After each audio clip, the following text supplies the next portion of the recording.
हे जे आहे ना नाही आपल्या हो, बरोबर. आमच्याकडचं अरे टेरेसवर करायला पाहिजे. त्याच्या ह्याच्यामध्ये आपण सगळ्या गोष्टी क्लिअर करायला पाहिजे. साहेब भूक लागली हो. अरे मग वडापाव दाबेलीच्या गाडीवर जा ना. ते कुठे तडमडतोय? ते खायला सुद्धा पैसे नाहीत हो. बघा तो आला ना लाईन वर, द्या द्या त्याला पैसे. त्याला भीक मागून खायची सवय झाली आहे ना ते साले. अरे मला हा तरी फुकटा वाटत नाही. नाहीतरी सरकार 80 करोड जनतेला मोफत धान्य वाटतं, त्यांनाही आपण फुकटेच म्हणतो की. त्यांची रोजी आणि रोटी का व कशी बंद केली गेली याचा आज लोक विचारच करत नाहीत.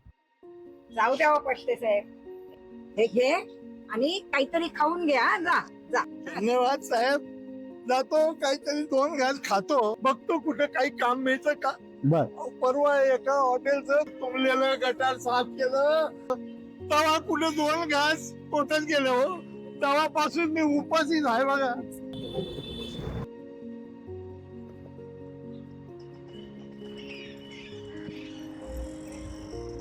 चांगल्या चांगल्यांची ही अशी अवस्था झाली आहे बरं. अरे अरे भुकेचं नाव काढलं तर मलाही काम भूक लागलं झालं म्हणून. अरे मग चला खाऊया ना काहीतरी. मग जाऊ मीटिंगला. आपल्या सोसायटीचीच तर मीटिंग आहे. Right your row. आपल्या मीटिंगला तसा वेळ आणि अरे पण इथे असं धड हॉटेल तरी कुठे दिसतंय? हॉटेल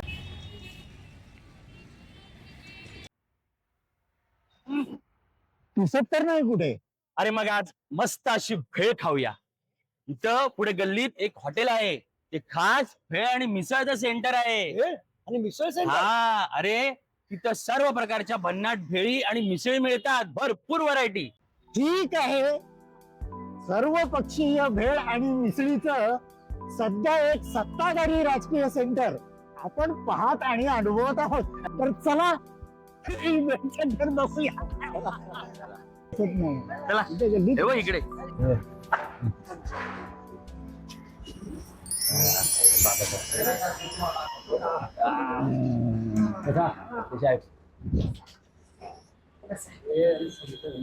मेंटेनन्स वाढत चाललाय, त्याकरता आता तुम्ही लोकांनी लक्ष घाला, कारण लाईट बिल खूप वाढतं. साहेब आणि आणि मिसळीचे अफलातून मेनू काय आणि हे मिसळीचे घ्या. मिसळीचे अरे वा वा. पसंत करा आणि द्या ऑर्डर. बोला कुठली कुठली आणू. मला एक पुणेरी आण. मला एक वराडी आण. मला आपला कोल्हापुरी झटका. मला कोकणी. मालवणी कामसुली या आणि काय असता? त्याचा काय असता, हा मालवणी खाज्या जो गोड असताना हा ता या वेळी तिखट असता, हा. म्हणून त्याका मालवणी भेळ म्हणूचा. आणि हे आमसुडी काय प्रकार आहे? आमसुली भेळीमध्ये आमच्या सर्व पदार्थांना सोलकडीचा तिखट तडका दिलेला असतो. ह्या मात्र बरा झाला. हा माका आपली एक आमसुली झाड ऐका नुसतं तोंडात पाणी सुटला ना. या आणि काय तोंडात पाणी सुटलो ना. ओ आम्हाला 3 मोदक मिसळ आणा. ही तांबडी का हिरवी आणू. तिन्ही आणा. हो आता हा आणखी काय प्रकार? मोदक मिसळ. बर आता ह्यात ते कलर मोदकाचे का मिसळीचे? दोन्हीचे व्हरायटीज ऑफ भेळ अँड मिसळ असे अफलातून प्रकार आमच्याकडे. काही नाही रे, त्यांनी मिसळीला दिलेला हा प्रादेशिक तडका आहे. नाही हो, आमच्या भेळीचे आणि मिसळीचे प्रकार आहेत ते. परदेशात आपल्या या सर्व पदार्थांना इंडियन डिश म्हटलं जातं. इथे जरी आपण डिवायडेड इंडियन असलो ना तरी परदेशात मात्र फक्त इंडियनच. हा you are absolutely right madam. Marathi, Gujarati, Malayalam, तामिळी, केरळा, पंजाबी या सर्वांना ट्रम्प साहेबांनी अमेरिकेतून पार हातात बेड्या घालून हाकलून लावलेलं आहे. का तर ते हा जा आणा आपल्या इंडियन बेळी.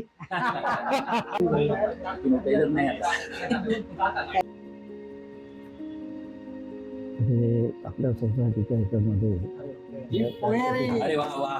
ही वऱ्हाडी, हा. वा वा ही मालवणी अरे वा वा आणि वा. एक कोल्हापुरी. अरे वा वा. वा वा छान छान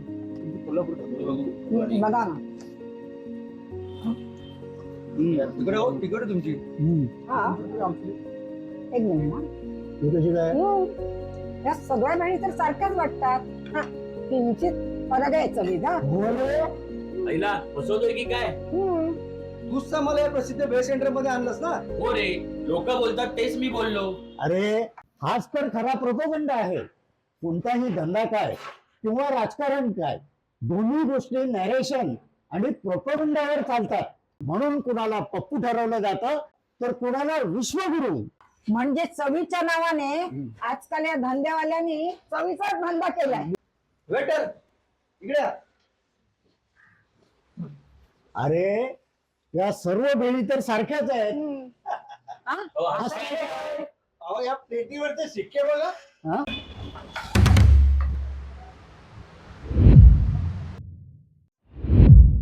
अहो हे शिक्के तर तुम्हीच चिटकवलेत ना. मग मला सांगा, आपल्या या एकसंघ महाराष्ट्रात हा घाटी, हा वराडी, हा कोल्हापुरी, हा कोकणी, हे तरी शिक्के कोणी चिटकवले तो?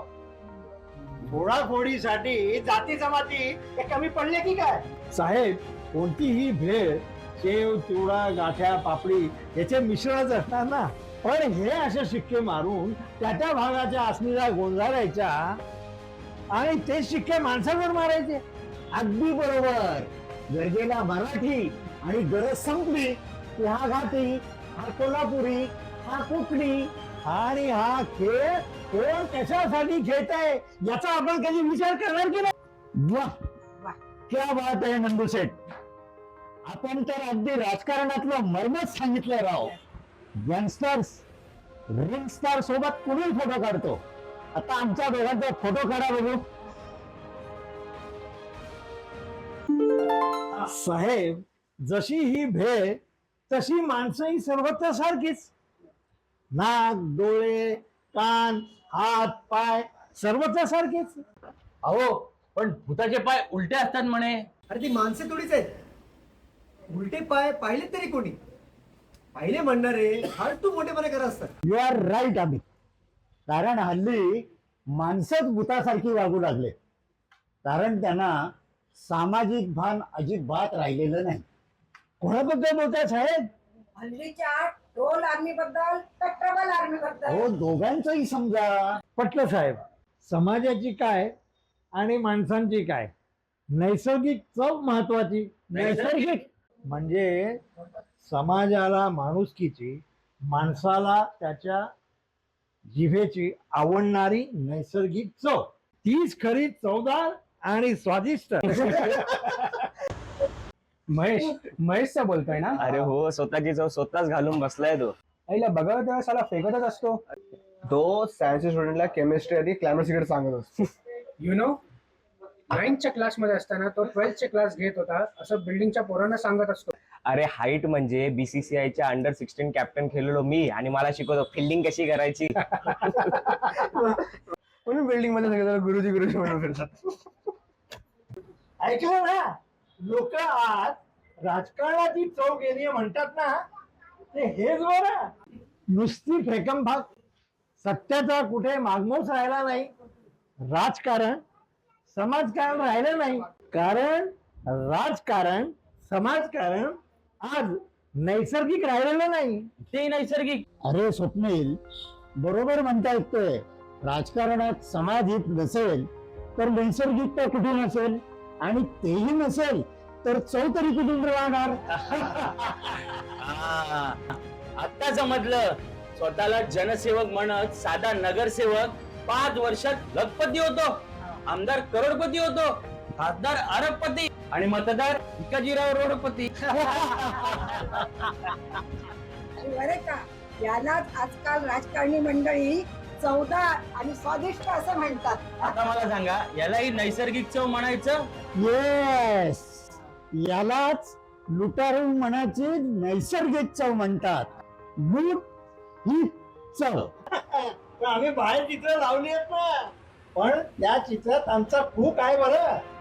कोणी राजकारणी नाही, राजे हो. आता हे राजे तरी कोण?